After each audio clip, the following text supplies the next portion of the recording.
Sumakay ako sa kotse ng asawa ko, at nakita ko ang isang tubo ng personal na lubricant sa glove compartment. Hindi ako nagsalita. Lihim ko lang itong pinalitan ng pang-industriyang superglue. At ang nangyari pagkatapos ay nagpilit sa aming mga kapitbahay na tumawag ng emergency sa bureau ng bumbero. Natutuwa akong narito ka. Kung nanonood ka ng video na ito, paki-like at subscribe sa aking channel at sabihin sa comments kung saan ka nakikinig sa aking kwento ng paghihiganti. Gusto kong malaman kung gaano kalayo itong narating. Umupo ako sa mesa sa kusina. Ang katahimikan sa bahay ay kasing kapal ng umagang hamog. Isang katahimikan na naging palagiang hindi ka nais-nais na panauhin. Ang lumang oasan sa dingding, isang regalo sa kasal mula sa yumao kong ina, ay tumitik ng walang humpay na paratang na ritmo. Bawat tibok ay masakit na paalala ng isang buhay na nagsisimula kong hinalain na isang maganda. Maingat na ginawang kasinungalingan. Ang asawa kong Julio ay kakauwi lang mula sa kanyang hindi mabilang na hapunan sa negosyo. Hindi lang siya mukhang pagod, kundi parang may multo, na parang dala niya ang bigat ng lihim na masyadong mabigat na dalhin. Ang mukha niya ay isang mapa ng pagkapagod at pagkakasala. Mga guhit sa paligid ng kanyang mga mata, at bibig na hindi pa naroon noon. Inihagis niya ang kanyang jacket sa sofa nang may pagod na tila ginanap. Niluwagan ang kanyang kurbata na parang lubid na desperado siyang makatakas, at bumagsak sa kama. Ang pamilyar na mga bukal na umuungol sa ilalim ng kanyang bigat, nang hindi man lang nag-abala na maligo. Ang mahinang amoy ng kanyang mamahaling pabango ay nanatili sa hangin. Ngunit halo ito ng bagong dayuhang pabango. Isang matamis na floral na pabango na parang pagsalakay. Isang walang hiyang pag-amin mula sa buhay na hindi ko alam na ginagalawan niya. Pagkalipas ng ilang minuto, ang mahinang ugong ng kanyang hilik ay pumuno sa bahay. Isang tunog na minsan ay nagbibigay sa akin ng ginhawa. Ngunit ngayon ay parang nanunuyang oyay. Isang oyay para sa isang tanga. Tumayo ako, gumagalaw ng may tahimik, sanay nagrasya ng isang asawa ng 40 taon. At nagsimulang maglinis ng gulo na iniwan niya sa sala. Ang kanyang jacket, ang kanyang pitaka, ang kanyang cellphone, ang kanyang lumang laptop. Ang screen ng phone ay naka-on pa rin. Isang bagong email na kumikinang na parang masamang pahiwatig. Napakunot ang noo ko. Si Julio ay hindi gumagamit ng email. Palagi niyang sinasabi, Julieta, ang lahat ng text na ito ay masyadong komplikado. Mas gusto kong tumawag na lang. Ngunit ngayon, isang email. Nandito ito ng hayagan. Isang digital na multo mula sa buhay na hindi ko alam na pinamumunuan niya. Dahil sa morbid na kuryosidad na nararamdaman kong mali at kinakailangan, binuksan ko ito. Maikli ang mensahe. Isang dakot na salita lamang nasisira sa aking mundo. Ang galing mo ngayong gabi, tatay. Ito ay sinundan ng pulang puso. Isang simbolo ng pagmamahal na tumusok sa aking sariling puso nang may malamig, matalim na sakit. Nanigas ako na parang sinampal ako. Ang digital na mundo ay malupit na salamin na nagpapakita ng katotohanan na masyado akong natatakot na makita. Tatay. Ang salitang iyon ay umalingaw-ngaw sa aking isip. Sino ang tumatawag sa kanya niyan? At sa ganitong intimate, mapagmahal na tono, hinila ko pababa. Nanginginig ang aking hinlalaki. Naghahanap ng higit pang clue. Ngunit wala. Isang kakaibang email address lamang. Isang gulo ng walang saysay na mga karakter na walang sagot. Tanging higit pang tanong. Isang panginginig ang dumaloy sa akin. Hindi mula sa lamig, kundi mula sa malalim, buto-buto na takot. Parang malamig na hangin na pumapasok sa bitak ng pinto ng aking buhay. Nagpapakita ng lihim na silid na hindi ko alam na umiiral. Sumulya ako sa silid tulugan at nakita si Julio na umikot ng may sputering na hilik. Ang kanyang mukha ay tahimik at mapayapa. Isang matindi at nakakainis na kaibahan sa bagyo na nagngangalit sa loob ko. Ang aking puso ay tumitibok na parang magnanakaw. Isang mabilis, may sala na tibok. Mabilis kong ibinalik ang phone. Nanginginig ng husto ang aking mga kamay na halos mabitawan ko ito. Nagpatuloy ako sa paglilinis. Ang aking mga galaw ay mekanikal na ngayon, robotic. Kinuha ko ang kanyang maruming damit upang dalhin sa labahan. Habang sinusuri ko ang bulsa ng kanyang pantalon, naramdaman ko ang isang nakatuping papel, malutong at bago. Ito ay resibo mula sa isang marangyang steakhouse sa San Fernando na may petsang mismong gabing iyon. Napakunot ang noo ko. San Fernando. Sinabi niyang makikipagkita siya sa kanyang mga partner sa Davao. Isang maliit na mapait na tawa ang kumawala sa aking mga labi. Si Julio ay galit sa pagmamaneho papuntang Davao. San Fernando, sa kabilang banda, ay kung saan nanirahan ang kanyang ina bago siya pumanaw. May magagandang alaala siya roon. Isang katotohanan na madalas niyang paalalahanan ako. Ngunit sino ang kanyang kasamang maghapunan sa San Fernando habang nagsisinungaling sa akin na nasa Davao siya? Ang resibo ay nagpapakita ng party ng dalawa, isang bote ng mamahaling Cabernet Sauvignon, isang alak na binili niya para sa akin sa aming ika-negatibo, isa-0 anibersaryo, isang alak na hindi ko nakalimutan, at pangunahing ulam na fillet at pasta. Sinubukan kong alalahanin ang huling pagkakataon na dinala ako ni Julio sa ganitong lugar. Siguro 1-0 taon na ang nakalipas nang buksan ko ang aking unang panaderya. Ito ay alaala na nakaukit sa aking isip. Ang kumikislap na liwanag ng kandila, ang kanyang mapagmalaking ngiti, ang paraan ng pagtutosta niya sa aking tagumpay. Ngayon ang alaalang iyon ay isang kasinungalingan, isang kupas na litrato sa scrapbook ng panlilinlang. Kinuha ko ang aking sariling phone at nang may tahimik, determinadong resolusyon ay kinunan ng larawan ang resibo at ang email. Hindi ko gustong maniwala, ngunit ang intuisyon ng isang babae, intuisyon ng asawa ng 40 taon, ay malalim na primal na kaalaman. May nangyayari, at kailangan kong malaman kung ano iyon. Nanginginig ang aking mga kamay, hindi lamang sa galit, kundi sa malalim na existential na pangamba. Pakiramdam ko ay nakatayo ako sa gilid ng bangin. Malapit nang masaksihan ang kahangahangang pagbagsak ng buong buhay ko. Pumunta ako sa garahe. Ang lumang SUV ni Julio ay mainit pa rin. Ang hangin ay makapal sa amoy ng gasolina at ang mahinang matamis na pabango mula sa kanyang damit. Binuksan ko ang pinto. Isang maliit na malamig na pangamba ang kumakapit sa aking tiyan. Inilagay ko ang aking flashlight at sinuri ang bawat sulok ng driver's seat. Walang kakaiba. Tanging ilang maluwag na barya at walang laman na bote ng tubig. Ngunit nang abutin ko ang glove box sa passenger side, ang aking mga daliri ay sumagi sa isang bagay na plastik at madulas. Hinugot ko ito at halos huminto ang aking puso. Isang tubo ng ginamit na personal na lubricant na may tuyong residu sa takip. Isang malagkit, nakakadakilang piraso ng ebidensya. Tumayo ako roon sa madilim na garahe. Nakatitig dito na parang maruming lihim. Isang tangible na pagpapakita ng aking pinakamasamang takot. Si Julio at ako ay hindi naging intimate sa loob ng maraming taon. Palagi niyang sinasabi na pagod siya, na ang edad ay nagpawala ng kanyang pagnanasa. Kaya, ano itong lubricant para saan? Ang tanong ay umalingaw-ngaw sa aking isip. Bawat pantig ay martilyo na sumasaksak sa aking marupok na realidad. Pakiramdam ko ay nanigas, ngunit nanatiling malinaw ang ulo. Isang instinct ng pag-survive ang sumipa. Ibinalik ko ito ng eksakto kung saan ko ito natagpuan. Pinunasan ko ang aking mga kamay ng napkin. Kinukuskus ng hilaw, na parang natatakot akong mag-iwan ng permanenteng marka ang pagtataksil sa aking balat. Nagpatuloy ako sa paghahanap, ngayon ay mas maingat, mas sistematiko.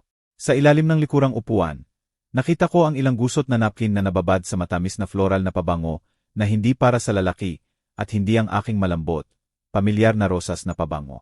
Ang amoy ay dayuhan, hamon, isang malakas, bulgar na sigaw ng pagtataksil sa tahimik na santuwaryo ng aming garahe. Kinunan ko ng larawan ang lahat, ang lubricant, ang mga napkin, na parang makukunan ko ang amoy sa imahe. Isinara ko ang kotse at bumalik sa loob. Ang bigat ng ebidensya ay dumidiin sa akin. Mas mabigat kaysa sa anumang sako ng harina na aking nabuhat. Umupo ako sa mesa sa kusina. Nanginginig ng hindi mapigilan ang aking mga kamay habang kinuha ko ulit ang phone ni Julio. Sa puntong ito, halos sigurado na akong niloloko niya ako. Sinuri ko ang kanyang mga mensahe. Ngunit tanging work chats lamang, malamig at tuyo, tulad ng tanawin ng disyerto. Walang laman ang kanyang inbox, maliban sa kakaibang email na iyon. Sinuri ko ang sent at draft folders. Wala. Lahat ay masyadong malinis, masyadong perpekto, kahina-hinala, na parang binura niya ang bawat bakas ng kanyang panlilinlang. Isang master ng mga kasinungalingan. Naisip ko ng mapait. Ang aking galit ay ngayon ay malamig, matigas na bato sa aking dibdib, at isang bago, mas mapanganib na emosyon ang nagsimulang gumalaw sa loob ko. Isang pagnanasa para sa katotohanan. Isang pangangailangan na ilantad ang kasinungalingan, anuman ang halaga. Kinabukasan, habang sumisikat ang araw at ang malambot na liwanag ay sumisipsip sa kurtina ng bintana, gising na ako, isang multo sa sarili kong bahay. Ang imahe ng lubricant, ang resibo ng restaurant, at ang email na iyon ay hindi tumitigil sa pag-ikot sa aking ulo. Isang makamandag na karusel ng pagdududa. Tumayo ako sa kusina, abala ang aking mga kamay. Ngunit ang aking isip ay mabilis na bagyo. Gumawa ako ng simpleng almusal, 2 pritong itlog, ilang toast, at isang tasa ng matapang na itim na kape. Gusto ni Julio. Halos hindi ako nakatulog buong gabi. Bumaba si Julio na mukhang pagod, magulo ang buhok, at ang mga mata ay groggy pa rin. Umupo siya sa mesa, kinuha ang kanyang tasa ng kape, uminom, at ibinaba itong kalahating puno.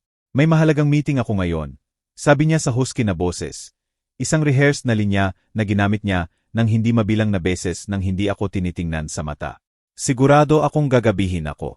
Napakahusay niya rito, naisip ko. Ang madaling kasinungalingan, ang kaswal na tono, ito ay nagpapalamig sa aking dugo. Tumango ako ng may strained na ngiti, bagaman ang gusto ko lang ay sumigaw. Saan ang meeting? Kanino? Sa San Fernando ulit. Ngunit pinigil ko, ang aking galit ay tahimik na apoy. At simpleng sumagot, sige, mag-ingat ka. Tumayo siya, binigyan ako ng magaan na tapik sa balikat. Isang galaw na parang afterthought kaysa tanda ng pagmamahal, at umalis. Isinara ang pinto, iniiwan ang kusina sa katahimikan. At ako na may hinala na lumalaki sa isang halimaw na katiyakan. Nilinis ko ang mesa at hinugasan ang mga pinggan isa-isa. Ang ritmo ng gawain, isang maliit na anchor sa bagyo ng aking emosyon. Hindi ko kayang umupo lamang doon na nag-iimbento ng mga teorya. Kailangan ko ang katotohanan, matibay na ebidensya. Kinuha ko ang aking phone at hinanap ang numero ni GNG Mendoza, isang kaibigan mula sa maraming taon na tumulong sa akin nang husto ng una kong buksan ang panaderya. Minsan niyang sinabi sa akin tungkol sa isang mahusay na private investigator na espesyalista sa mga kaso ng pagtataksil. Julieta, kung kailangan mo, ibibigay ko sa iyo ang numero ni Tomas, sabi niya. Napaka-discreet at maaasahan niya. Hindi ko naisip na kakailanganin ko siyang tawagan. Ngunit ngayon wala akong ibang pagpipilian. Tinawag ko ang kanyang numero. Nanginginig ang aking boses. Bawat ring ay drumbiat ng aking lumalaking pagkabalisa. Hello, GNG Mendoza. Pwede mo ba akong tulungan na makipag-ugnayan kay Tomas? Kailangan ko siya. Tahimik siya sa ilang segundo. Isang pause na nagsasalita ng marami bago sumagot. Julieta, ano ang nangyayari? May ginawa ba si Julio? Huminga ako ng malalim, hindi gustong magdetalye sa phone. Ang aking pride ay sugatan at hilaw. Kailangan ko lang malaman ang katotohanan. Pwede mo ba akong tulungan? Si GNG Mendoza, isang babae ng kaunting salita ngunit malalim na intuisyon, ay sumang-ayon kaagad. At pagkalipas ng isang oras, nakatanggap ako ng mensahe mula kay Tomas na humihiling na makipagkita sa akin sa tanghali sa isang maliit na cafe sa sentro. GNG Reyes, huwag kang mag-alala. Tutulungan kita, isinulat niya. Maikli ang mensahe, ngunit sapat upang bigyan ako ng kaunting ginhawa. Isang lifeline sa dagat ng panlilinlang. Sa tanghali, pumunta ako sa cafe, isang maliit na lugar na may gastadong kahoy na mesa at ang aroma ng inihaw na kape na pumupuno sa hangin. Isang amoy na karaniwang nagbibigay ginhawa sa akin. Ngunit ngayon ay parang dayuhan. Pumili ako ng isang liblib na sulok kung saan walang makakapansin sa akin. Isang anino sa silid na puno ng liwanag. Pumasok si Tomas, isang lalaki na nasa katamtamang edad, maikli at matipuno, na may simpleng light blue na shirt at mga mata na parang pilosopo na tila nababasa ang lahat, nakikita sa ibabaw ng mga bagay. Inabot ko sa kanya ang isang flash drive na may mga larawan na kinuha ko kagabi. Ang kakaibang email, ang resibo ng restaurant, ang tubo ng lubricant, at ilang napkin. Ito lang ang mayroon ako, sabi ko, nanginginig ang boses. Hindi ako sigurado, ngunit sa tingin ko ay niloloko ako ng aking asawa. Ang mga salita ay lasang abo. Tumango si Tomas, sinusuri ang bawat imahe sa kanyang phone. Ang kanyang mukha ay walang emosyon. Isang profesional na harapan na nagtatago ng anumang iniisip niya. Maingat siyang naglagay ng tala sa isang maliit na notebook. GNG Reyes, naiintindihan ko. Sisimulan kong sundan si G. Reyes ngayong hapon. Huwag kang mag-alala, ipapaalam ko sa iyo kaagad. Tiningnan ko siya, sinusubukang pigilin ang luha na nasusunog sa aking mga mata. Salamat, sabi ko ng mahina. Gusto ko lang malaman ang katotohanan, anuman ito. Tumango si Tomas ng may kompasyonate na tingin. Isang flicker ng pag-unawa sa kanyang mga mata. Gagawin ko ang aking makakaya. Umuwi ka at huwag gawin ang anumang magdudulot ng hinala. Umalis ako sa cafe at naglakad sa karamihan. Ngunit nararamdaman ko ang isang kalungkutan na hindi ko pa naranasan noon. 40 taon ng kasal. Isang buhay na itinayo sa pundasyon ng tiwala na ngayon ay gumuho sa ilalim ng aking mga paa. Inilagay ko ang lahat ng aking tiwala kay Julio. Palagi kong pinaniwalaan na siya ay isang family man. Isang taong makakasama ko sa anumang hirap. Siya ang aking bato, aking anchor. At ngayon narito ako na kumukuha ng estranghero upang sundan ang sarili kong asawa. Ang irony ay mapait na tableta na lunukin. Pakiramdam ko ay nasa masamang pelikula ako. Isang karakter sa drama na hindi ko in-audition. Gabing iyon, habang nakaupo ako sa panaderya, ang pamilyar na amoy ng lebadura at harina. Isang palagyang nakakaaliw na presensya habang sinusuri ang mga invoice ng delivery. Nag-vibrate ang aking phone. Isang mensahe mula kay G. Tomas. Binuksan ko ito. Ang aking puso ay tumitibok ng mabilis. Ang dugo ay umuugong sa aking tainga. Ito ay larawan ni Julio sa light blue na shirt na madalas niyang suotin. Papasok sa isang maranyang restaurant. Hawak ang kamay ng isang babae. In-zoom ko ang imahe at huminto ang aking puso. Ito ay si Alicia, ang aking manugang.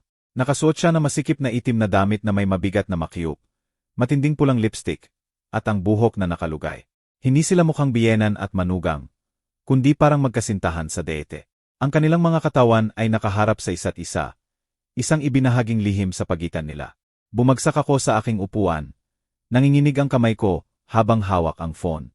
Si Alicia, paano ito possible? Sa mga pagsasama-sama ng pamilya, siya at si Julio ay palaging kumikilos ng malayo, halos hindi nag-uusa. Ngayon ay napagtanto ko na ito ay isang masterful na gawain. Isang performance para sa aking kapakinabangan. Nagpadala pa ng higit pang larawan si G. Tomas. Sa isa, sila ay nakaupo sa liblib na sulok. Ang mesa ay pinalamutyan ng kandila at bulaklak.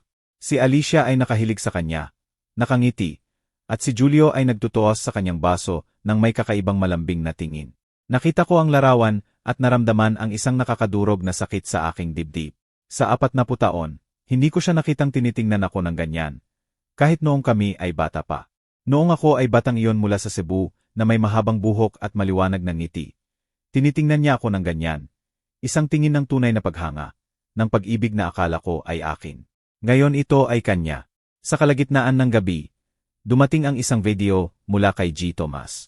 Ang owasan sa dingding ay nagbabasa ng 2 oras ang isinuot ko ang aking headphones. Isang desperadong pagtatangka na panatilihing lihim, at pinindot ang play. Ang mga kamay ko ay nanginginig ng husto na halos mabitawan ang phone. Sa video, si Alicia ay nakahilig malapit sa tainga ni Julio. Bumubulong ng isang bagay na nagpatawa sa kanya ng malakas. Isang tunog na estranghero sa akin. Ang boses niya ay matamis. Ang mga mata ay kumikinang sa ilalim ng ilaw ng restaurant. Pagkatapos ay tumayo sila at umalis, at si Julio, palaging ang gentleman, ay nagbukas ng pinto ng kotse para sa kanya na parang siya ay isang ginang at siya ang kanyang kasintahan. Pinatakbo ko ulit ang video ng paulit-ulit. Isang self-inflicted na pahira. Bawat beses ay parang isa pang saksak sa puso. Si Alicia, ang aking manugang, na tinrato ko na parang sarili kong anak na babae, na tinuruan ko kung paano gumawa ng tradisyonal na leche flan ng pamilya, at si Julio, ang lalaking ibinigay ko ang buong buhay ko, nakasama kong bumuo ng pamilya. Ano ang ginagawa nila sa likod ko? Sa likod ni Danilo, ang mga tanong ay isang tidalwave, nagbabantang lunurin ako. Insave ko ang lahat ng larawan at ang video sa isang flash drive, naglagay ng tala sa bawat detalye, petsa, oras, lugar, kahit ang pangalan ng restaurant. Ang mga kamay ko ay gumagalaw ng autopilot, ngunit ang aking isip ay nasa kaguluhan. Hindi ko gustong maniwala. Hindi ko kayang maniwala na kaya nina Julio at Alicia ang isang bagay na napakababa, napakalupit. Ngunit ang ebidensya ay nasa harap ko. Hindi maipagkakaila, isang bundok ng patunay. Nanatili ako sa panaderya sa gitna ng mga tray ng matatamis na pastry na mabango. Ngunit pakiramdam ko ay gumuho ang aking mundo. Naalala ko ang mga unang araw ng negosyo nang tumutulong si Julio na magbuhat ng mga sako ng harina. Nang kami ay magtawanan na magkasama sa maliit na kusina na iyon, ang aming mga pangarap ay kasing laki ng langit. Ngayon lahat ay parang malayong alaala. Isang magandang kasinungalingan na nabuhay ako ng matagal. Kinabukasan, nasa maliit na kusina ako ng panaderya. Hawak ang listahan ng mga order para sa isang malaking hotel sa sentro. Ang amoy ng harina at vanilla, na palaging nagbibigay kapayapaan sa akin, ay walang laman sa araw na iyon, isang guwang na ginhawa. Pagkatapos kong lagdaan ang invoice ng delivery, nag-vibrate ang aking phone sa bulsa ng aking apron. Pinunasan ko ang aking mga kamay at lumubog ang aking puso nang makita na ito ay mensahe mula sa detective. Isang maikling pangungusap lamang. GNG. Reyes, ipinapadala ko sa iyo ang higit pang ebidensya. Huminga ako ng malalim, sinusubukang manatiling kalmado. Ngunit nanginginig ang aking mga kamay habang binubuksan ang mensahe. Isang serye ng mga larawan ang lumitaw sa screen. Ang una ay nagpapakita kay Julio sa kanyang karaniwang gray na shirt. Umaalis sa isang opisina ng abogado malapit sa pangunahing plaza. Sa tabi niya ay si Alicia sa beige na opisina na damit, ang buhok sa mataas na ponytail, at malalaking madilim na sunglasses na halos takpan ang kanyang mukha. Isang pathetic na pagtatangka sa pagiging anonymous. Naglalakad silang masyadong malapit, hindi tulad ng biyenan, kundi tulad ng magkasintahan. Ang kanilang mga katawan ay patunay sa kanilang ipinagbabawal na ugnayan. Sa susunod na larawan, sila ay nakatayo sa harap ng isang 4-star hotel na may kumikinang na salamin na pinto at gintong sign. In-zoom ko, desperadong naghahanap ng ilang tanda upang tanggihan ang nakikita ko. Ngunit wala. Mukha silang masyadong natural, masyadong komportable ng magkasama. Bahagi ng mundo na hindi ako kasali. Pagkatapos ay dumating ang maikling video mula kay G. Tomas. Pinindot ko ang play at ang aking puso ay tumitibok ng husto na akala ko ay sasabog. Isang mabilis na drum laban sa aking mga tadyang. Ang shot ay mula sa malayo, ngunit sapat na malinaw upang makita sina Julio at Alicia sa ikatlong palapag na balkonahe ng hotel. Ang braso niya ay nakapalibot sa baywang niya, at siya ay nakasandal ang ulo sa kanyang balikat. Ang mahabang buhok na gumagalaw ng malambot sa hangin. At pagkatapos, tulad ng saksak, nakita ko silang nagbahagi ng mabilis na halik ng hindi sinusubukang magtago. Ito ay maikling halik, ngunit sapat upang sunugin ang huling spark ng pag-asa na mayroon ako. Pinatakbo ko ulit ang video frame by frame. Bawat imahe ay humuhukay ng mas malalim sa aking kaluluwa. Isang mabagal, masakit na pagbaba sa impyerno. Bahagyang bumukas ang kurtina ng silid, at lumabas si Alicia. Tumatakbo upang yakapin si Julio. Ang mukha niya ay nagliwanag sa kaligayahan, na parang isang batang babae na umiibig. Bumagsak ako sa upuan, kumakapit sa gilid ng mesa upang hindi ako magkawatak-watak. Isinulat ni G. Tomas, inupahan din nila ang silid para sa hapon. Mukhang mananatili sila buong gabi. Bantayan ko sila. Binasa ko ang mensahe ng paulit-ulit. Ang aking lalamunan ay masikip, na parang sinasakal ako. Ilang oras lamang ang nakalipas, sumulat sa akin si Julio. Julieta, hindi ako uwi ngayong gabi. Kailangan kong makipagkita sa isang potensyal na partner mula sa labas ng bayan. Magpahinga ka. Ang tono ay matamis at mapag-alaga, tulad ng sa mga taon. Ngunit ngayon alam ko na lahat ay kasinungalingan. Isang maayos na ginawang kasinungalingan. Isang potensyal na partner mula sa labas ng bayan. Hindi siya nasa labas ng bayan. Nandito siya sa 4-star hotel kasama ang sarili naming manugang. Binuksan ko ang aking portable hard drive at maingat na in-save ang bawat larawan at bawat video. Bawat beses na pinindot ko ang save, tiningnan ko ang imahe na parang upang tiyakin na hindi ako nananaginip. Sa video, ang tingin ni Julio kay Alicia ay napakalambing. Ang paan ng paghaplos niya sa buhok niya ay nagpapaalala sa akin ng paraan niya sa akin ng higit sa 30 taon na ang nakalipas. Kami ay bata at naniniwala akong ang aming pag-ibig ay magtatagal magpakailanman. Isang pangako na binulong sa ilalim ng maaliwalas na langit ng Cebu. Ngayon nakikita ito. Lahat ng nakikita ko ay kasinungalingan at lantad na pagtataksil. Naalala ko ang mga pagsasama-sama ng pamilya. Lahat nakaupo sa paligid ng mesa. Isang tabliw ng aming perpektong pamilya. Si Alicia ay palaging nakaupo ng malayo kay Julio. Minsan ay tinitingnan niya pa siya ng may pagkasuklam. Si Danilo ay magbibiro. Nanay, sa tingin ko ay hindi kayang tiisin ni Alicia si tatay. Iniiwasan niya siya tulad ng salot. Naniniwala rin ako. Akala ko ay hindi lang sila nagkakasundo, na sinusubukan lang niyang magkasya sa pamilya. Ngunit ngayon naiintindihan ko na lahat ay isang farce. Isang maingat na choreographed na sayaw ng panlilinlang. Sila ay kumilos ng napakahusay sa harap ko. Sa harap ni Danilo, sa harap ng buong kapitbahayan. Pakiramdam ko ay tanga ako. Isang bulag na asawa. Niloko ng 2 taksil sa harap mismo ng aking mga mata. Ang mga tao ay nagpapatuloy sa kanilang buhay nang hindi alam ang nangyayari sa balkonaheng iyon ng hotel. Ngunit nakuha ni G. Tomas ang perpektong sandali tulad ng isang tahimik na mga ngaso. Isang snapshot ng aking realidad. Sumagot ako sa kanya, salamat. Pakiusap, patuloy na bantayan. Kailangan kong malaman ang lahat. Sumagot siya ng maikli, gagawin ko. Manatiling kalmado. Gabing iyon, bumalik ako sa bahay na naging tahanan ko kasama si Julio. Pakiramdam nito ay dayuhan na ngayon. Isang lugar ng mga multo at kasinungalingan. Binuksan ko ang drawer ng dresser at kinuha ang makapal na sobre. Ang aking mga kamay ay gumagalaw ng may madilim na determinasyon.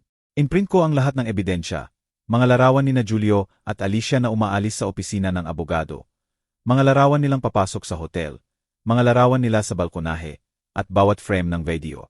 Maingat kong inayos ang mga ito, sinelyuhan ang sobre, at itinago sa ilalim ng drawer sa ilalim ng lumang mga larawan ng pamilya.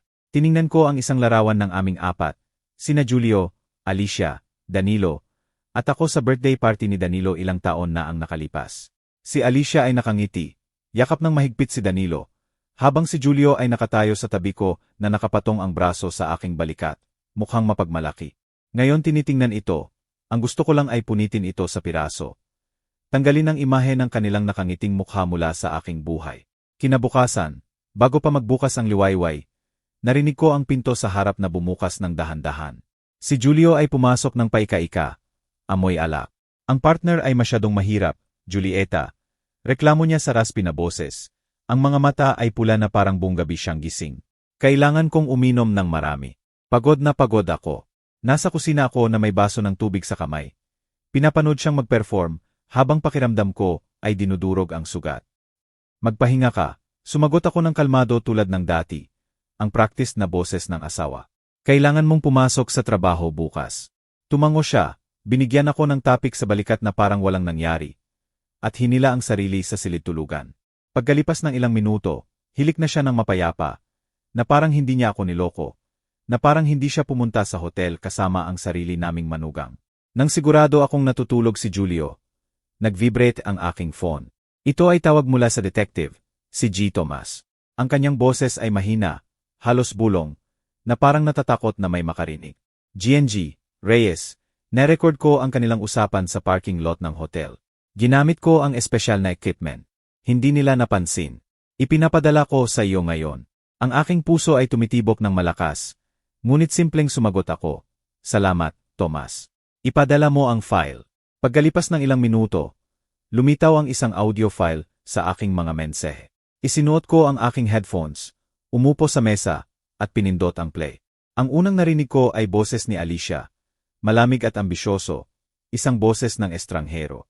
Tatay, bilisan mo yang pekeng kontrata. Gusto ko nang makuha ang buong chain ng mga tindahan. Gusto kong mapalayas yang matandang bruha sa bahay. Naramdaman ko ang suntok sa aking dibdib at hinigpit ang hawak sa phone. Pagkatapos ay dumating ang boses ni Julio, malalim at kumpiyansa. Huwag kang mag-alala sa mga papel na iyan. Wala siyang alam si Julieta. Iwan mo sa akin. Masyado siyang nagtitiwala sa akin. Pakiramdam ko ay kutsilyo na umiikot sa aking puso. Hindi lang sila nagtataksil sa akin. Nagkaplano silang kunin ang lahat ng itinayo ko. Ang chain ng panaderya. Lahat ng pawis, luha, at walang tulog na gabi. Pagbibake ng bawat batch. Pag-ikot sa buong bayan, upang mag-deliver, upang mapanatili ang aking reputasyon. Lahat iyon ay akin. Hindi kailanman nadumihan ang kamay ni Julio sa kusina. Hindi siya nagtrabaho sa counter o naglagda ng mga kontrata sa mga hotel. At ngayon siya at si Alicia ay gustong kunin lahat. Upang palayasin ako sa bahay na ginawa kong tahanan. Halos bumigay ako. Ngunit may composure pa rin akong kopyahin ang audio sa flash drive kung saan ko itinago ang iba pang ebidensya. Maingat kong isinulat ang oras at lugar na parang sinusubukang panatilihin ang sarili sa gitna ng bagyo. Kinabukasan, habang gumagawa ako ng kape sa panaderya, nag-vibrate ulit ang aking phone. Nagpadala si Tomas ng isa pang batch ng bagong mga larawan na kinunan gamit ang telephoto lens. Sa mga ito, sina Julio at Alicia ay nasa loob ng kanyang kotse na may makapal na tumpok ng mga papel sa harap nila. Si Alicia ay may pulang panulat at minamarkahan ang dokumento ng masigasig. Si Julio, sa tabi niya, ay tumatango at nakangiti na parang buong buo ang pagsang-ayon. Isinulat ni Tomas, narinig ko ang isang bagay. Mukhang gustong gamitin nila ang isang kontak sa opisina ng notaryo upang gawin ang transfer. Sisisyasatin ko pa. In-zoom ko ang larawan. Nakikita ko ang mga letra sa papel. Bagaman hindi ko mabasa. Ngunit alam ko na hindi ito normal na mga papel ng trabaho. Nagkaplano silang nakawin ang lahat ng pinagtrabahuhan ko. Hakbang-hakbang. Umupo ako roon sa gitna ng mga tray na matatamis na pastry na mabango. Ngunit pakiramdam ko ay gumuho ang buong mundo ko. Binuksan ko ulit ang audio file, isinuot ang headphones, at nakinig sa bawat parirala, bawat salita na sinabi nila. Yang masamang matandang iyan. Iyan ang tawag ni Alicia sa akin. Naalala ko ang mga araw nang bagong sumali siya sa pamilya. Nang turuan ko siyang gumawa ng adobo, nang yakapin ko siya tulad ng anak, akala ko ay bahagi siya ng pamilya, na siya ang babaeng, kasama ni Danilo, ay bubuo ng hinahara. At si Julio, ang lalaking minahal ko mula noong ako, ay dalaga sa Cebu, na nanumpa na makakasama ko hanggang wakas. Ginawa nila akong katatawanan. Isang tanga na naniniwala pa rin sa pag-ibig at pamilya. Isang regular na customer ang pumasok, si GNG, Pascual, na palaging bumibili ng pastry para sa kanyang mga apo. Julieta, puno ang iyong panaderya nitong mga nakaraang araw. Lumalaki ang iyong chain ng mga tindahan. Ipinagmamalaki kita, sabi niya, ang boses ay mainit. Pinilit ko ang isang ngiti at sumagot. Salamat. Ginagawa ko ang aking makakaya. Ngunit sa loob, ako ay wasak. Nagtataka ako kung ano ang isipin niya kung alam niya ang katotohanan. Makikita ba niya ako bilang malakas na babae? O isang tanga lamang na niloko ng asawa at manugang? Binabalot ko ang mga pastry ni GNG. Pascual, nagpaalam sa pinto, at bumagsak sa aking upuan, ang mga kamay sa ulo. Gusto kong umiyak, ngunit walang luha na lumabas. Sa halip, isang tahimik na galit. Ang nasusunog sa loob ko tulad ng apoy sa oven, handang magliyab anumang oras. Gabing iyon sa hapunan. Umupo ako sa tapat ni Julio, sa maliit na kusina sa ilalim ng dilaw na ilaw na nagbibigay sa kanyang mukha ng kakaibang distorted na glow. Kumain siya at nagsalita sa monoton na boses, na parang walang mali, na parang ang mundo ay hindi malapit ng matapos para sa kanya. Julieta, kailangan kong lagdaan ang ilang mahahalagang papel ng negosyo ngayong linggo. Siguro dapat mong suriin ang mga ito. Komplikado sila. Kinuha ko ang isang piraso ng tinapay at nagkunwaring kumagat. Ngunit sa aking ulo ay naririnig ko lamang ang boses ni Alicia mula sa recording. Tatay, bilisan mo at lagdaan ang mga pekeng kontrata. Alam ko na sinusubukan niyang suriin ang tubig. Gusto niyang hilahin ako sa kanyang maruming plano. Binigyan ko siya ng tuyong ngiti. Isang harapan ng asawa na masyadong pagod upang makipagtalo at sumagot. Titingnan ko mamaya. Pagod ako ngayon. Tumango siya, uminom ng alak. Tinitingnan ako na parang walang mali. Ngunit alam ko na sa likod ng ngiting iyon ay isang lalaki na handang kunin ang lahat ng itinayo ko. Isang predator na naghihintay sa tamang sandali upang sumalakay. Si Julio ay uminom ng ilang baso pa ng alak. Namula ang kanyang mukha at nagsimulang magsalita ng paslur tungkol sa isang mahirap na kliyente na nakita niya sa araw na iyon. Tumango ako na parang nakikinig, ngunit sa loob gusto kong sumigaw. Akala mo ba ganun ako katanga? Nang tumayo siya, paika-ika, at pumunta sa silid-tulugan, nilinis ko ang mesa. Ang bawat galaw ko ay mabagal. Nagpipigil sa galit na kumukulo sa loob ko. Bumagsak siya sa kama, hilik ng malakas, at iniwan ang kanyang susi ng kotse sa nightstand. Kumikinang sa ilalim ng malabong ilaw. Isang tawag ng sirena sa aking paghihiganti. Nakatitig ako rito. Ang aking puso ay tumitibok sa dibdib ko. Ito ang aking pagkakataon, ang aking sandali. Pumasok ako sa silid-tulugan ng dahan-dahan. Maingat na huwag gumawa ng ingay. Bawat hakbang ay parang paglalakad sa pagitan ng sakit at resolusyon. Sa pagitan ng nakaraan at isang bagong hindi alam na hinahara. Kinuha ko ang mga susi, hinigpit ang hawak, at dumiretso sa garahe. Ang gabi ay tahimik, hinihina, na parang ang mundo ay humihinga ng malalim. Ang tanging naririnig ko ay ang mga kuliglig sa labas. Ang kanilang huni ay soundtrack sa aking tahimik na galit. Inilagay ko ang flashlight ng aking phone. Ang mahinang liwanag ay nag-ilaw sa lumang SUV ni Julio. Isang tahimik na kasabwat sa kanyang pagtataksil. Binuksan ko ang pinto. Ang amoy ng gasolina ay nandito pa rin. Halos sa kakaibang matamis na pabango. Binuksan ko ang glove compartment sa pagitan ng mga upuan. At naroon ito, ang tubo ng lubricant na may maluwag na takip at tuyong residu sa gilid. Isang monumento sa kanilang pagtataksil. Hawak ko ito sa aking kamay. Pakiramdam ko ay hawak ko ang maruming lihim. Malinaw na ginamit nila ito ulit, na parang kumpirmasyon na sina Julio at Alicia ay nagpapatuloy pa rin sa kanilang lihim na laro. Ang kanilang twisted na maliit na sayaw. Dinala ko ang tubo ng lubricant sa kusina. Inilagay sa counter. At hinugasan ang aking mga kamay ng sabon na may lemon. Kinuskos ko ng mabuti na parang tanggalin ang bawat bakas ng pagtataksil na hinawakan ko. Ang sariwang amoy ay hindi nagpakalma sa aking galit. Ngunit nakatulong itong manatiling focus. Binuksan ko ang drawer ng tool at kinuha ang isang tubo ng clear na pang-industriyang superglue. Ang parehong uri na minsan kong ginamit upang ayusin ang upuan sa panaderya. Ito ay tool ng aking trade. Ngayon ay sandata ng aking paghihiganti. Maingat kong inalis ang takip ng lubricant at pinuno ang tubo ng glue. Patak-patak, hanggang sa ganap na puno. Pinunasan ko ang nozzle. Inalog ng dahan-dahan upang haluin, at sinubukan ng kaunti. Lumalabas ito ng maayos, tulad ng orihinal na lubricant. Sa isang sulyap, walang makakapansin ng pagkakaiba. Ngumiti ako ng mahina, bagaman ang hurricane ay nagngangalit sa loob ko. Ito ay hindi laro. Ito ang unang hakbang upang makamit ang hustisya. Ibinalik ko ang tubo sa glove compartment. Inayos ang floor mat at ang upuan tulad ng dati, na parang walang humipo rito bago isara ang kotse. Binuksan ko ang trunk upang suriin. Naroon lamang ang mga gusot na bag, isang walang laman na bote ng tubig, at isang hindi nagamit na kondom na nakahiga sa sulok. Tumalo ng aking puso, ngunit hindi na ako nagulat. Kinunan ko ng larawan gamit ang aking phone. Idinagdag sa lumalaking koleksyon ng ebidensya. Bawat imahe ay isa pang piraso. Paalala na hindi ko kayang hayaan na makaligtas sina Julio at Alicia sa kanilang mga kasinungalingan. Bumalik sa bahay, ibinalik ko ang mga susi sa kanilang lugar sa tabi ng alarm clock ni Julio. Kinuha ko ang isang lumang libro at umupo sa sofa sa sala na nagkunwaring nagbabasa. Ang malabong ilaw ay bumagsak sa mga pahina, ngunit hindi ko mabasa ang isang salita. Ang aking ulo ay umiikot. Naisip ko si Danilo, ang aking anak, na naniniwala na masaya siyang nabubuhay kasama si Alicia nang hindi alam ang katotohanan. Paano ko sasabihin sa kanya na ang kanyang asawa at sariling ama ay nagtataksil sa amin? Naisip ko ang tiyain ng panaderya, ng 40 taon ng trabaho at walang tulog na gabi, ng lahat ng away kay Julio upang ipagdanggol ang aking pangarap. Hindi niya talaga naiintindihan, ngunit nagtitiwala akong sinusuportahan niya ako. Ngayon alam ko na naghihintay lamang siya sa tamang sandali upang kunin ang lahat. Isang oras pagkatapos, nagising si Julio at paika-ika papuntang kusina para sa tubig. Nakita niya ang mga susi sa counter at hindi naghinala.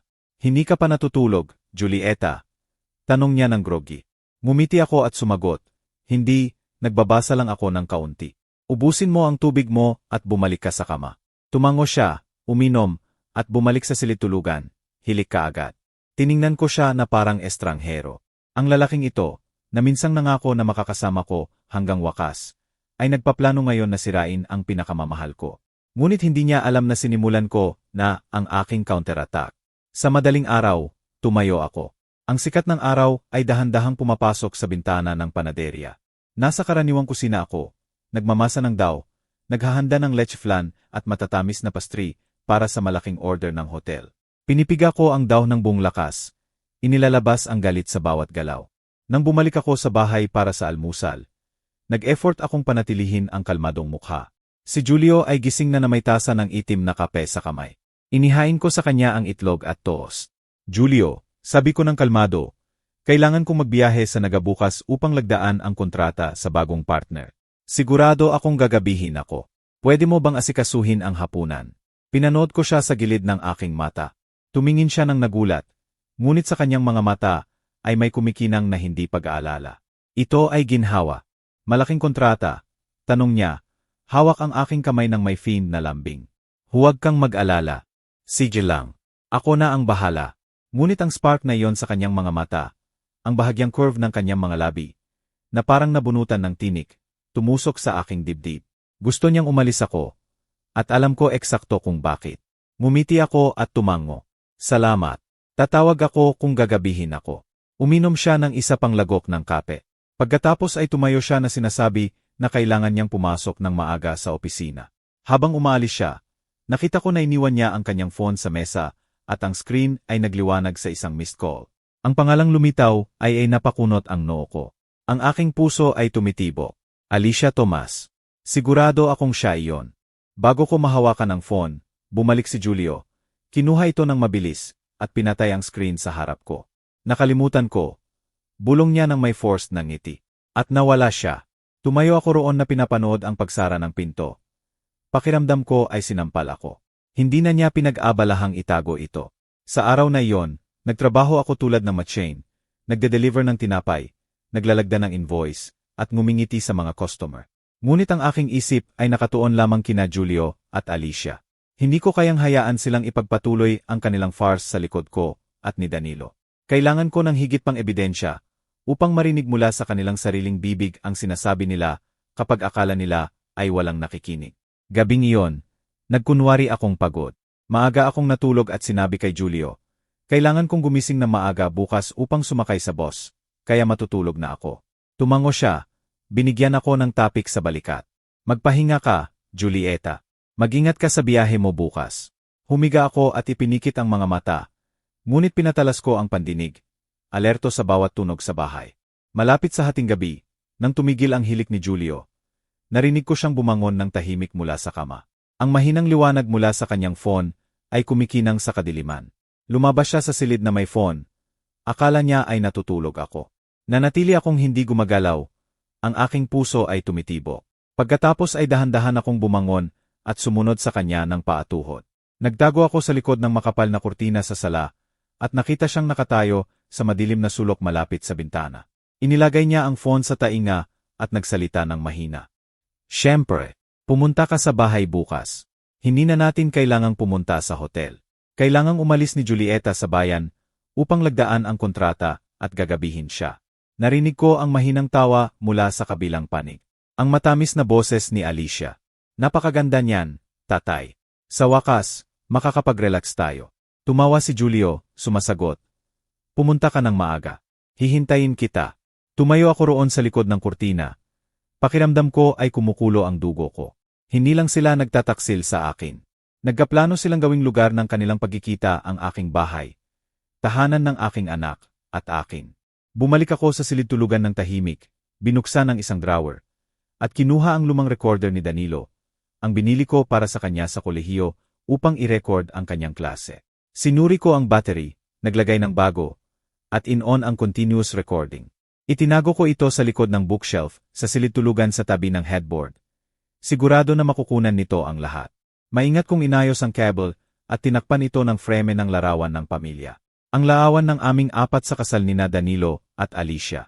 Tinitingnan ito, naramdaman ko ang mapait na lasa. Ang ngiti ni Alicia, ang yakap ni Julio. Ngayon, lahat ay kasinungalingan. Bago bumalik sa kama, sinuri ko ulit na gumagana ang recorder. Inilagay ko ang frame ng larawan ng tama upang itago ang cable. Pagkatapos, humiga ako, nagkunwaring natutulog. Bumalik si Julio sa silid tulugan, bumagsak sa kama, at hilik na parang walang nangyari. Ngunit ang aking mga mata ay nakadilat sa kadiliman, mas gising kaysa dati. Inabot ko ang orasan at inset ang alarm ng mas maaga kaysa karaniwan. Ipinikit ko ang mga mata, ngunit hindi upang matulog. Handa ako para sa susunod na hakbang ng aking plano. Nagising ako ng 5 oras ng umaga nang madilim pa rin. Tanging ang mahinang liwanag mula sa mga ilaw sa kalye ang pumapasok sa bintana. Ang bahay ay tahimik. Ang tanging naririnig ko ay ang steady na hilik ni Julio mula sa silid tulugan. Nasa kusina ako na may tasa ng malamig na kape sa kamay. Nakatitig sa kawali ng mantika na nasa stove na. Ito ang huling hakbang ng aking plano. Isang simpleng smoke trap, ngunit sapat upang ilantad ang katotohanan. Itinali ko ang manipis na lubid sa igniter ng stove. Inilagay ko ito papunta sa bintana at ikinabit sa isang mabigat na bagay. Isang lumang lata ng kape na natagpuan ko sa kabinet. Ang kailangan ko lang ay hilahin ito mula sa malayo, at ang apoy ay mag-aapoy sa mantika. Lumilikha ng makapal na itim na usok, sapat upang alarm ang mga kapitbahay. Binuksan ko ng kaunti ang bintana sa tabi ng stove upang lumabas ang usok. Pagkatapos ay sinubukan ko ito ng minsan. Ang usok ay tumaas ng mabilis, bumubuo ng spirals tulad ng babala. Pinatay ko ito kaagad, sinuri ang lahat ulit, at tiyakin na walang iniwang bakas na maaring maghinala kay Julio. Isinuot ko ang jacket, kinuha ang aking malaking purse, at nagkunwaring alis para sa biyahe. Bago umalis, pumunta ako sa silid tulugan at dahan-dahang inalog si Julio. Kailangan kong pumunta sa terminal ng boss ngayon. Sabi ko ng kalmadong boses. Pupunta ako upang lagdaan ang kontrata. Malamang gagabihin ako ngayong gabi. Iminulat niya ang mga mata at sa antok na boses sumagot. Sige, mag-ingat ka, Julieta. Tawag ka kung kailangan mo ng ano. Pagkatapos ay ibinaon ang mukha sa unan at natulog ulit. Tiningnan ko ang lalaking minsan kong minahal at pinagkatiwalaan. Ngayon nakahiga roon ng hindi alam ang bitag na naghihintay sa kanya. Tumalikod ako, mabigat ang puso, ngunit matatag ang mga binti. Sa halip na pumunta sa terminal, pumunta ako sa kabilang kalye sa bahay ni GNG. Pascual. Siya ang aking kapitbahay at kaibigan. Binuksan niya ang pinto at tiningnan ako, nag-aalala, nang makita ang aking purse. Julieta, ano ang ginagawa mo ng ganito kaaga? May problema ba? Tanong niya ng may pagmamahal. Pinilit ko ang isang ngiti. GNG, Pascual, pwede ba akong manatili rito ng ilang oras? Kailangan kong bantayan ang aking bahay. Napakunot ang noo niya, ngunit hindi nagsabi ng iba pa. Binigyan niya ako ng mainit na tasa ng kape at upuan sa tabi ng bintana. Mula roon, nakikita ko ang pasukan ng aking bahay kung saan papasok sina Julio at Alicia at kung saan ilalantad ang katotohanan. Bandang 10 oras, huminto ang isang taxi sa harap ng bahay. Bumaba si Alicia na nakasuot ng magaan na floral na damit at madilim na sunglases na parang natatakot na may makakilala sa kanya. Binuksan ni Julio ang pinto, mabilis na tumingin sa paligid, at mabilis na pinapasok siya sa loob. Hinigpit ko ang hawak sa tasa ng kape. Ang aking puso ay tumitibok sa dibdib. Oras na, bulong ko at in-on ang API sa aking phone na konektado sa nakatagong recorder na iniwan ko sa silid tulugan. Nagsimulang dumating ang tunog sa aking headphones. Ang tawa ni Alicia, ang kalansing ng mga baso, mabibigat na yabag. Pagkatapos narinig ko ang malalim na boses ni Julio. Sige, hindi na tayo kailangang magtago sa hotel. Tumawa si Alicia. Talagang alam mo kung kailan pipiliin ang mga sandali. Wala na yang matandang bruha, di ba? Kinagat ko ang aking mga labi. Pinipigil ang galit habang naririnig kong tinatawag niya akong matandang bruha nang may ganitong paghamak. Pagkatapos ay nagsimulang umuungol ang kama kasama ang iba pang tunog na hindi ko gustong patuloy na pakinggan. Ipinikit ko ang mga mata, huminga ng malalim, at sinabi sa sarili, "Kaunti pa, Julieta. Kaunti pa." Ilang minuto pagkatapos, biglang sumigaw si Alicia. Ano ba ito? Nakadikit tayo. Ang kanyang boses ay puno ng panik. Halos umiiyak. Umungol si Julio. Tumahimik ka. Hintayin mo, titingnan ko. Ngumiti ako. Bahagya kong hinawakan ang aking phone at inactivate ang smoke trap ng malayuan. Hinila ng malakas ang lubid. Nag-apoy ang stove. Ang kawali ng mantika ay nagliyab.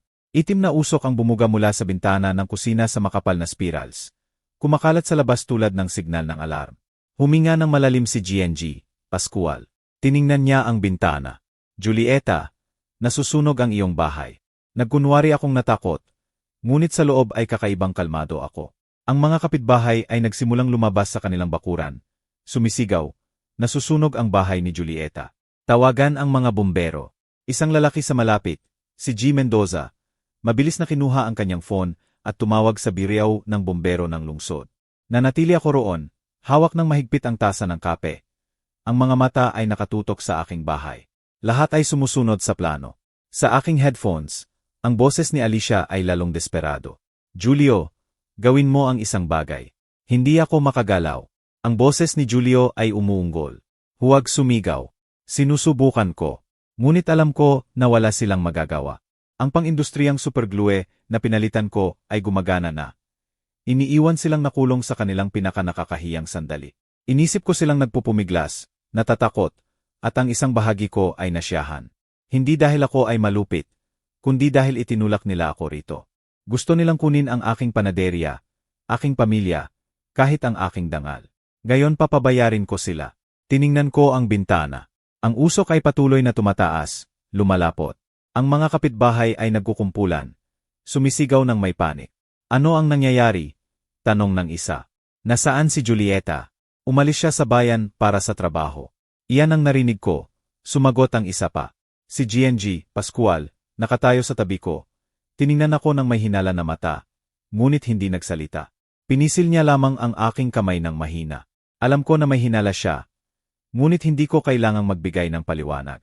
Ang katotohanan ay malapit ng sumabog, at handa ako. Pagkalipas ng 10 minuto lamang, ang sirena ng fire truck ay tumunog sa dulo ng kalye tulad ng pako sa kabaong. Ang pulang sasakyan ay bumilis at huminto ng skid sa harap ng aking bahay.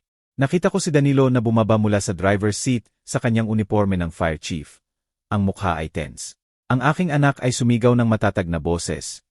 Ihanda ang equipment ng mabilis. Baka may tao sa loob. Tiningnan ko siya at naramdaman ang matalim na sakit. Ang aking anak, palaging mapagmalaki sa kanyang pamilya at magulang. Ngayon malapit na niyang harapin ang pinakamalupit na katotohanan. Gusto kong tumakbo at yakapin siya at sabihin, pasensya ka na, Danilo. Ngunit wala akong ibang pagpipilian. Nanatili akong hindi gumagalaw, hinahayaan ang lahat na sumunod sa kurso nito. Ang usok mula sa kusina ay patuloy na tumataas ng makapal. Nagpapaniwala kina Danilo at sa kanyang team na may seryosong sunog. Pinangunahan ng aking anak ang daan gamit ang sledgehammer na binasag ang pinto sa harap. Ang tunog ng nagkakalat na kahoy ay umalingaw-ngaw sa hangin.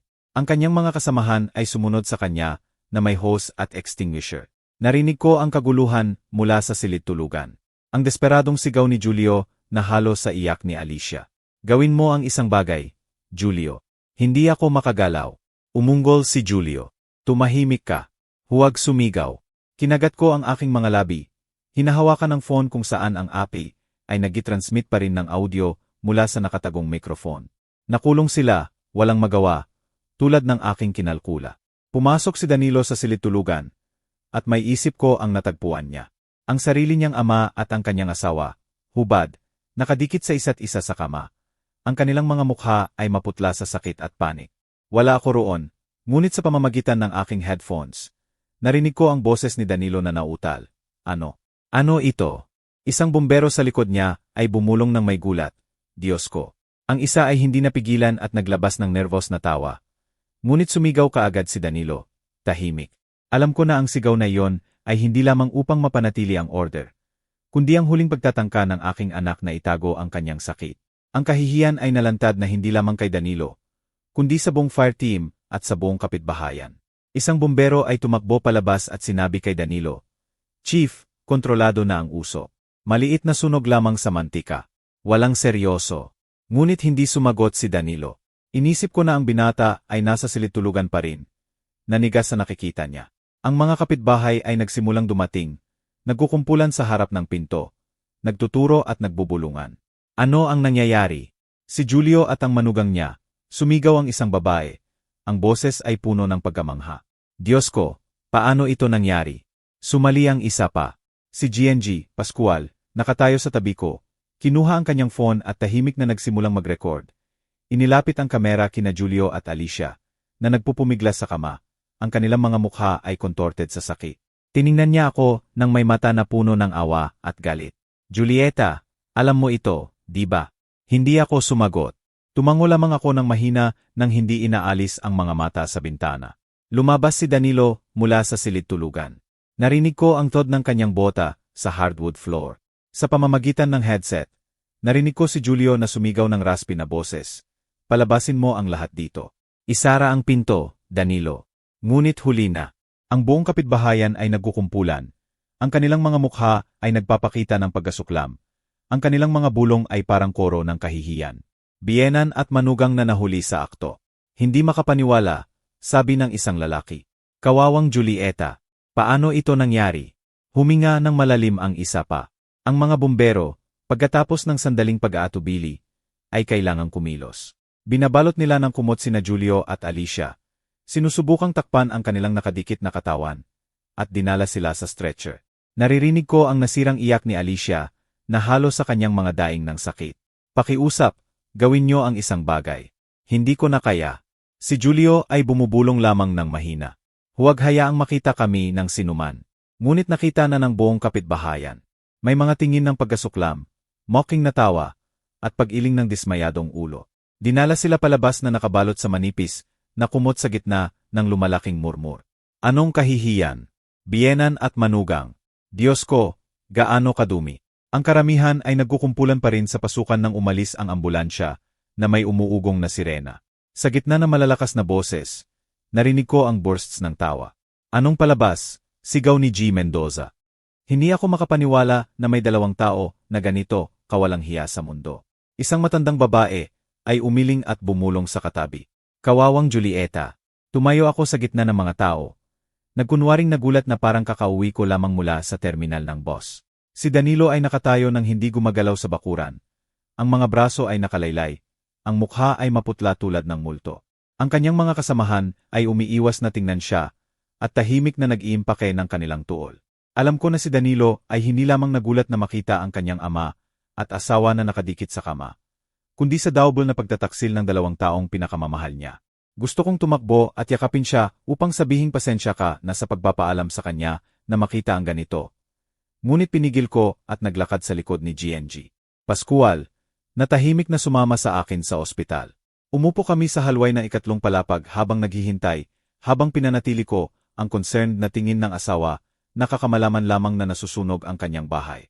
Oras pagkatapos, lumabas ang isang doktor, pawis sa noo. Tiningnan niya ako at nagsalita ng mahina. GNG, Reyes, nagawa naming paghiwalayin sila. Sa kabutihang palad, walang seryosong pinsala. Kailangan lang nila ng ointment sa balat. Tumango ako, nagkunwaring naginhawahan, habang ang aking mga daliri ay dahan-dahang sumagi sa aking purse kung saan itinago ko ang 2 tubo ng makapal na mustasa na inihanda ko. Salamat, Doktor, sabi ko. Ang boses ay nanginginig upang itago ang aking mga plano.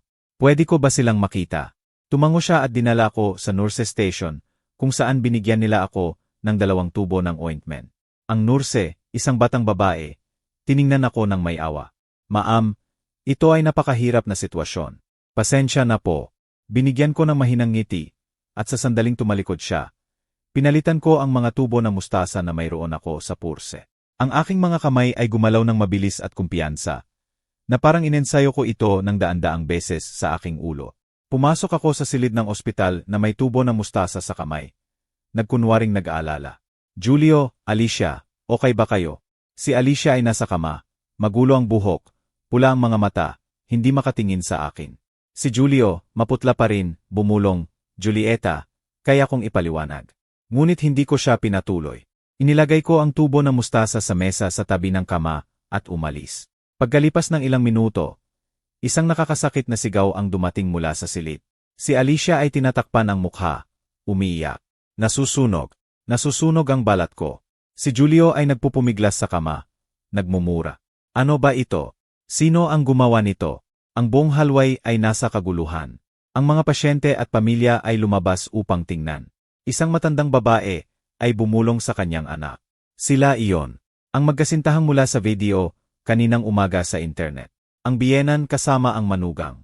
Anong kahihiyan? Sumali ang isa pa. Nararapat sa kanila.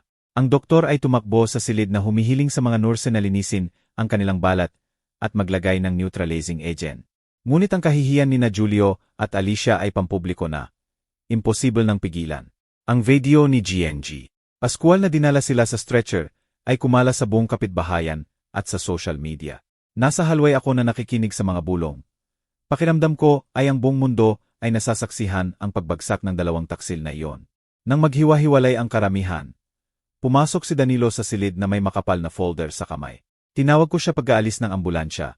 Humihiling na kunin ang sobre na may ebidensya na insave ko sa drawer at ang 2 divorce papers na inihanda ko. Inabot niya sa akin ang folder. Ang tingin ay walang laman ng hindi nagsasalita. Binuksan ko ito, kinuha ang mga dokumento, at inilagay sa mesa sa harap ni na Julio at Alicia. Tiningnan ko siya ng diretso sa mga mata. Ang aking boses ay malamig, ngunit matatag. 40 taon ng kasal ay nagtatapos dito. Lagdaan niyo ito at gawin ang anumang gusto niyo, basta mawala kayo sa buhay ng aking anak at akin. Bumagsak si Alicia, umiiyak, tinitingnan si Danilo. Mahal, patawarin mo ako. Nagkamali ako. Pakiusap, patawarin mo ako. Ngunit tiningnan lamang siya ni Danilo. Ang tingin ay matigas tulad ng bato. At umalis nang hindi nagsasalita. Sinubukan ni Julio na hawakan ang aking kamay. Ang boses ay nanginginig. Julieta, pakinggan mo ako. Hindi ko gustong mangyari ito. Hinila ko, pinuputol siya. Huwag kang magsalita pa, Julio. Pinili mo ang landas na ito. Sumigaw siya ng desperado. Julieta, pakiusap. Ngunit tumasok ang nurse at nagbabala. Tumahimik kayo. Ospital ito. Tumalikod ako at lumakad ng hindi lumilingon. Sa halway, nakita ko si Danilo na nakasandal sa dingding, ang ulo sa mga kamay. Lumapit ako at inilagay ang aking kamay sa kanyang balikat. Ngunit hindi niya inangat ang mukha. Nanay, bulong niya, ang boses ay nasira. Bakit kailangang si tatay? Bakit siya? Hindi ako sumagot. Yakap ko lamang siya ng mahigpit. Ibinabahagi ang kanyang sakit sa akin. Sa sandaling iyon, alam ko na nawala ang lahat kina Julio at Alicia, ang kanilang dangal, kanilang kasal, kahit ang kanilang maruming plano. Ngunit nawala rin ang isang pamilya namin ni Danilo. Umaasa lamang ako na sa paglipas ng panahon, makikita namin ang kapayapaan. Ilang linggo pagkatapos ng eskandalo, ang aking panaderya ay mas abala kaysa dati. Ang maliit na bell sa pinto ay hindi tumitigil sa pagtunog. Ang mga customer ay pumapasok at lumalabas ng may ngiti at papuri. Julieta, napakalakas mo, sabi ni GNG, Pascual, hawak ang bag ng sariwang lech flan. Ang buong kapitbahayan ay ipinagmamalaki ka sa pagtatanggol mo sa iyong family business sa gitna ng lahat ng kadumihan na iyon. Ngumiti ako at nagpasalamat sa kanya. Sinusuportahan ako ng mga tao. Tinatawag nila akong malakas na babae. Ngunit ako lamang ang nakakaalam na ang lakas na iyon ay mula sa mga sirang piraso ng aking puso. Bawat beses na tinitingnan ko ang oven kung saan ako nagtrabaho ng may pawis at luha sa loob ng 40 taon. Naalala ko sina Julio at Alicia, na gustong kunin ang lahat sa akin, ngunit nabigo. At nandito pa rin ako kasama ang aking panaderya, kasama si Danilo, at may bagong buhay. Si Danilo ay lumipat sa akin kaagad pagkatapos ng araw na iyon. Hindi siya masyadong nagsasalita tungkol sa nangyari. Ngunit napansin ko ang pagbabago. Hindi na siya ang masayahin. Palaging tumatawang Danilo noon. Ang kanyang mga mata ay malalim na ngayon, na parang dala ang sugat na hindi maghihilom. Nanay, gusto kong manatili rito ng ilang panahon. Sabi niya sa akin sa unang gabi, habang pumasok siya na may suitcase. Tutulong ako sa iyo sa pagpapatakbo ng panaderya. Makipag-usap sa mga kliyente. Anumang kailangan mo. Yinakap ko siya. Naramdaman ko ang init ng anak na pinalaki ko, at tumango lamang ng hindi nagtatanong. Alam ko na kailangan ni Danilo ng panahon, at gayon din ako. Bawat umaga ay binubuksan namin ang panaderya ng magkasama. Inihahanda ko ang oven at inaayos ang mga tray. At si Danilo ay sinusuri ang mga invoice at tumatawag sa mga hotel at restaurant. Nanay, gusto ng Grand Hotel na dagdagan ang kanilang order na matatamis na pastry para sa susunod na linggo. Tinawag niya ako mula sa cash register. Ang boses ay kalmado, ngunit walang karaniwang ningning. CJ, sumagot ako. Kumpirmahin ang order. Maghahanda ako ng higit pang daw. Ang mga simpleng sandali na ito ay nagbibigay sa akin ng kapayapaan na hindi ko naramdaman sa mga taon. Wala nang peking tingin mula kay Julio. Wala nang matamis at kalkulado na boses mula kay Alicia. Kami lamang ni Danilo ang nag-aasikaso sa natitira pa namin. Ang mga hapunan ay kami lamang dalawa ngayon. Umupo kami ng harap-harap sa maliit na kusina. Kumakain ng simpleng pagkain. Minsan kanin na may munggo at manok. Minsan tinapay lamang na may kape. Nanay, pwede mo ba akong gawan ng lech flan ngayong weekend? Tanong niya sa akin isang gabi nang may mahinang ngiti. Ang una kong nakita mula sa eskandalo. Sige, sumagot ako, naginhawa. Ngunit kailangan mong tulungan akong haluin ang karamel. Tumango siya. At sa sandaling iyon, naramdaman ko na dahan-dahan kaming gumagaling. Nagsimulang maglaan ako ng oras para sa sarili ko. Isang bagay na halos hindi ko ginawa sa 40 taon. Sumali ako sa isang cooking club sa community center, kung saan ang mga babaeng kasing edad ko ay nagbabahagi ng recipe at kwento. Julieta, gumagawa ka ng pinakamasarap na leche flan sa kapitbahayan. Sabi ng isang babae, tumatawa nang dalhin ko ang isang tray. Sumagot ako, nakangiti. Ito ay maliit na trick na natutunan ko noon sa Cebu. Nagsimulang pumunta rin ako sa simbahan tuwing weekend. Umupo ako ng tahimik na may liwanag ng stained glass windows sa aking mukha at magdasal. Hindi para kina Julio o Alicia, kundi para kay Danilo, para sa akin, upang makita namin ang lakas na magpatuloy. Minsan ay naglalakad ako kasama si GNG, Pascual sa plaza ng bayan. Nakikinig sa kanyang kwento tungkol sa tsismis sa kapitbahayan. Alam mo Julieta, sabi niya, kumikinang ang mga mata. Lahat ay nagsasalita pa rin tungkol kina Julio at Alicia. Ngunit sinasabi nila na ikaw ang nanalo. Ngumiti lamang ako nang hindi sumasagot. Nanalo ako, siguro. Ngunit ang halaga ay ang pagkawala ng buong pamilya ko. Si Danilo rin ay nagsimulang magbago. Naging hindi gaanong tahimik at nagsimulang magkwento tungkol sa kanyang trabaho bilang bumbero. Pinatay namin ang sunog sa palengke kahapon. Kwento niya sa akin isang gabi habang kumakain kami ng hapunan. Talagang delikado, nanay. Ngunit sa kabutihang palad, walang nasaktan. Nakinig ako sa kanya. Ang aking puso ay puno ng pagmamalaki. Pakiusap, mag-ingat ka. Sabi ko, ang boses ay nanginginig.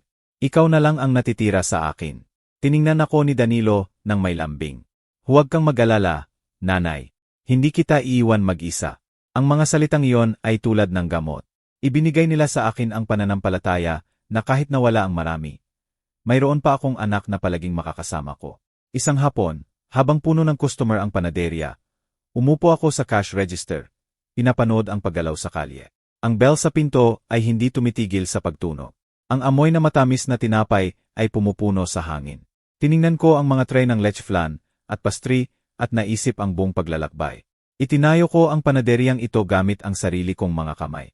Mula sa isang dalaga sa Cebu hanggang sa isang babae na marunong magtiis.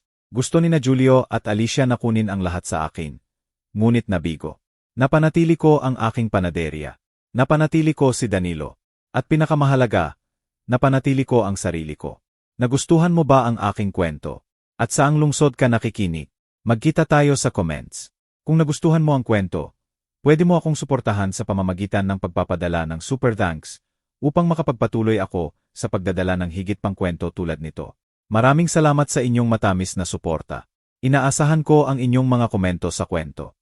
Sa screen, makikita nyo ang 2 bagong kwento ng buhay na lubos kong inirerekomenda.